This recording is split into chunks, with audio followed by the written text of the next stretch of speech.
जैसे ही मानसून की शुरुआत होती है, कुछ पौधों की ग्रोथ बहुत ही हाई स्पीड से बढ़ने लगती है। उनमें बहुत ही अच्छी मात्रा में कलियाँ भी बनती है और फ्लावरिंग भी होनी शुरू हो जाती है। तो यहाँ पे मैंने मधुमालती को दिखाया है कि कितनी अच्छी फ्लावरिंग होनी शुरू हो गई है।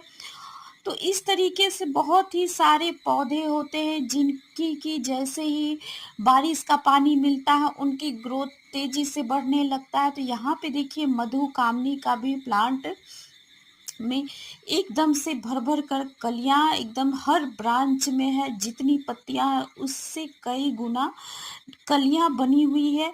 तो इस तरीके से बहुत सारे पौधे की तो ग्रोथ तेज हो जाती है। और यहाँ पे देखिए कुछ दिनों पहले का ये है कि कितनी अच्छी इसमें फ्लावरिंग हुई थी।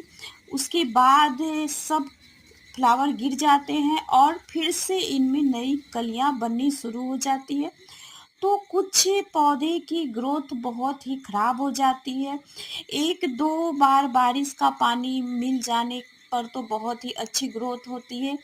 लेकिन लगातार कई दिनों तक बारिश होते रहे और लगातार पौधे में पानी जाता रहे तो इसकी वजह से पौधे की ग्रोथ रुक जाती है। मिट्टी में पानी का जमाव हो जाता है और पौधे खराब होने लगते हैं। तो इस तरीके से देखिए डायंथरस तो सर्दियों वाला पौधा है और पूरी गर्मी भी इसको बचा लेते हैं हम, लेकिन मानसून में यह पौधा बहुत ही तेज़ी से खराब हो जाता है। तो सबसे अच्छा उपाय है कि इसकी एकदम हार्ड प्रूनिंग करके जहाँ पानी ना हो वहाँ पे रख दें, तो यह पौधा बहुत ही अच्छी तरह से बच जाता है।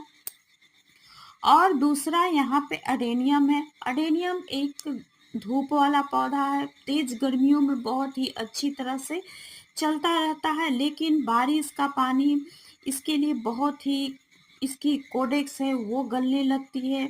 जड़ें भी कब इसमें फंगस लग जाता है, मिट्टी में अगर पानी का जमाव हो गया तो उसकी वजह से अडेनियम बहुत ही जल्दी खराब हो जाता है। तो इन सारे ही पौधों को हमें ऐसी जगह रखना है जहाँ बारिश का पानी ना मिलता हो। तो यहाँ पे देखिए बेबी रोज का भी प्लांट है, इसकी जितनी पत्तियां नीचे की और पानी में टच हो रही हैं, देखिए मैंने यहाँ पे दिखाया है कि गलनी शुरू हो जाती है। तो इस तरीके से इन सभी पौधों को आप जरूर हटा दें। बहुत ही प्यारे खूबसूरत हमारे इन टेरेस में ये सारे पौधे होते हैं। और बारिश के मौसम में जब पौधे खराब हो जाते हैं तो बार बार हम नर्सरी से नहीं खरीद पाते हैं। और यहाँ पे देखिए ये हाइब्रिड सदाबहार का पौधा है। ये तो पानी में इतने जल्दी खराब होता है, नीचे से ही इसकी पत्तियां गलनी शुरू हो जाती है। तो इन सभी पौधों को हमें बचा कर रखना है। और देसी जो सदाबहार का प्लांट है वो पूरी तरह से पानी धूप हर सिचुएशन में बहुत ही अच्छी तरह से ग्रो करता रहता है। लगातार बारिश होते रहती है फिर भी इसमें बहुत ही अच्छी ग्रोथ होते रहती है। और धूप में भी गर्मी में भी बहुत ही आसानी से यह चलने वाला पौधा है। तो इसे हम बाहर खुले में रख सकते हैं, लेकिन हाइब्रिड सदाबहार को हमें अंदर रखना पड़ेगा जहाँ की बारिश का पानी ना मिलता हो। और यहाँ पे देखिए पुदीना, अगर आपके टेरेस में पुदीना है तो उसको भी आप दूसरे जगह शिफ्ट कर दें, क्योंकि पुदीना इतना घना होता है कि इसमें पानी का जमाव होने लगता है। पूरे जिस भी गमले में हम पुदीना लगाते हैं पूरी तरह से जड़ फैल जाती है और हमें पता भी नहीं चलता है कि कब इसमें पानी का जमाव हो गया और पुदीना हमारा खत्म हो गया। तो इसलिए इसे भी दूसरे जगह जरूर रख दे। और इस तरीके से देखिए गमले के ड्रेनेज होल को जरूर ठीक कर ले। देखिए इस तरीके से जब पानी नहीं निकलता है तो पौधा भी खराब हो जाता है। इसमें से मैंने पौधे को दूसरे गमले में शिफ्ट कर दिया और मिट्टी भी कीचड़ के जैसा हो जाता है। तो सबसे पहले तो ड्रेनेज होल देख लें कि किसमें पानी का जमाव हो रहा है तो उसको ठीक कर लें।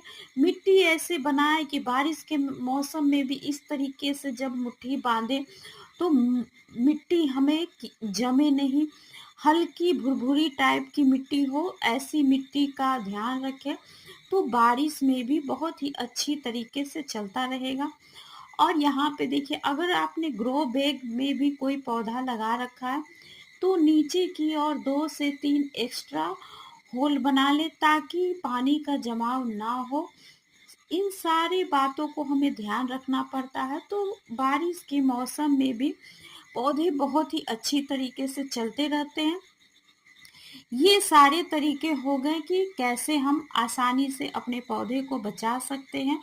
अब आगे देखना है कि पौधे जब बारिश लगातार होते रहे, तो मिट्टी में कोई फंगस ना लगे, पौधे को कोई फंगस ना लगे। तो उसके लिए सबसे पहले मिट्टी से हमें खरपतवार को हटाना है, ताकि हमें मिट्टी का पता चलते रहे कि उसमें पानी का तो जमाव नहीं हो रहा, या फिर उसमें फंगस तो नहीं लग रहा है। तो इसके लिए जब हम खरपतवार को हटा देंगे, तो मिट्टी की हल्की सी गुड़ाई करेंगे, तो मिट्टी हल्की बनेगी और ऑक्सीजन का भी आर-पार लेवल रहेगा। तो इसकी वजह से पौधे भी बहुत ही अच्छी तरीके से ग्रोथ करता रहेगा और मिट्टी में कोई फंगस ना लगे। तो उसके लिए सबसे पहले आसान सा उपाय, घरेलू सा उपाय हमें करना है। राख को डालना है मिट्टी में, जो कि कंडे का भी राख हो सकता है, लकड़ी का भी राख हो सकता है।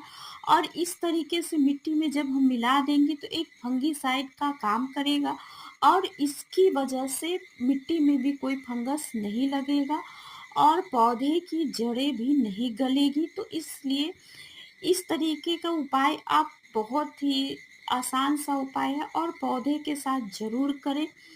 दूसरा तरीका यहाँ पे है कि गमले की हल्की सी गुड़ाई करें। और इस तरीके से देखिए, बरसात के मौसम में ज़्यादा मिट्टी की गुड़ाई नहीं कर सकते हैं, क्योंकि मिट्टी थोड़ी भारी होती है। उसके बाद हम थोड़े से फंगीसाइड को डालेंगे। अगर फंगीसाइड ना हो, तो हमें हल्दी पाउडर को पानी में लिक्विड बनाकर और छान कर गमले में डालना है, क्योंकि हल्दी पाउडर में फंगस अगर पाउडर है, तो फंगस मिट्टी के ऊपर रहेगा, तो उसमें लगने का थोड़ा सा खतरा रहता है। तो उसके लिए अच्छा है कि उसको छान कर डालें। और नहीं तो सबसे अच्छा है कि चारकोल का 4 से 5 टुकड़े छोटे से गमले में अगर हम डाल देंगे, तो धीरे-धीरे कर कर इसकी जो भी राख होगी और मिट्टी में बना रहेगा, तो इसकी वजह से पौधा हेल्दी रहेगा और कोई फंगस नहीं लगेगा। तो यहाँ पे देखिए, इस तरीके से जब छोटे-छोटे पौधे में कलियाँ लगने लगती है और उनमें फ्लावरिंग होनी शुरू हो जाती है, तो बारिश के मौसम की वजह से बहुत सारे पोषक तत्व मिट्टी से बह जाते हैं। तो उनको बनाने के लिए पौधे की तने की ग्रोथ अच्छी बनी रहे और पौधे की जितनी भी पत्तियां हो या टहनियाँ हो, उनकी ग्रोथ अच्छी चलती रहे, जड़ें। तो उसके लिए हम चूना डाल सकते हैं, लेकिन बारिश के मौसम में चूना अगर कोई भी डालते हैं, तो वह बारिश की वजह से बह जाता। तो उसका एक विकल्प है कि हम चॉक के छोटे से टुकड़े को मिट्टी में दबा दें, तो धीरे-धीरे कर कर वह मिट्टी में घुलता रहेगा और पौधे को भी पोषक तत्व मिलता रहेगा। तो आप सभी का बहुत-बहुत